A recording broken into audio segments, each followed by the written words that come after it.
Alam nyo ba na ang tao na ito ay naging kilabot ng Cavite dahil sa suot-suot nitong anting-anting?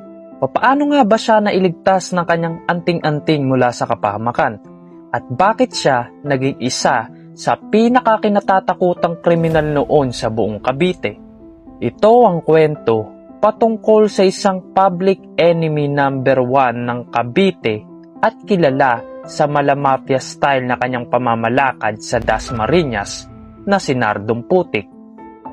Si Leonardo Manicio o Nardong Putik ay pinanganak sa Dasmariñas, Cavite noong taong 1925. Siya ay anak ng isang magsasaka at politiko na nagngangalang Juan Manicio.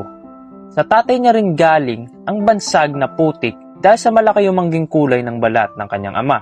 Sa araw ng binyag ni Nardo, noong siya ay 1 taong gulang pa lamang, isa sa kinuwang ninong ng kanyang ama ay si Jose Barzaga, isang politiko at membro ng Barzaga clan at isa sa pinakamaimpluwensyang politiko noon sa buong Cavite.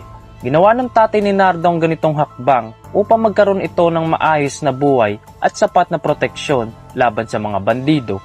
Dahil sa mga panahong ito, ay laganap talaga ang krimen sa buong Pilipinas, gaya ng mga nakawan, patayan at mga riot.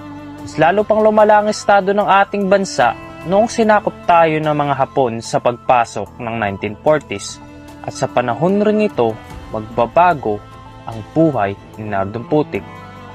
Taong 1944, sa edad na 21 anyos, alauna ng madaling araw, habang natutulog ang pamilya Manicio, bigla silang may narinig na ingay mula sa kanilang bakuran.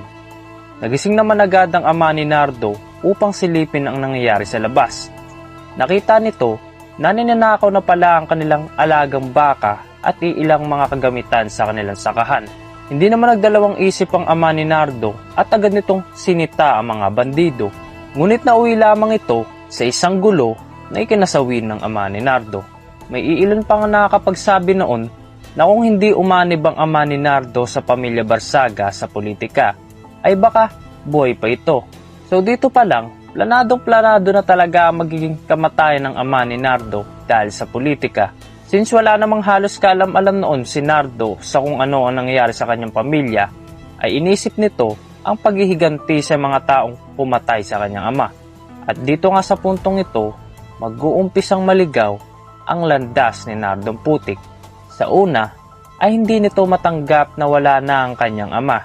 Labis ang lungkot at sakit na kanyang pinagdadaanan sa panahong ito at pilit kinakalimutan ang mapait na nakaraan. Sa pag-umpisa ng taong 1940s,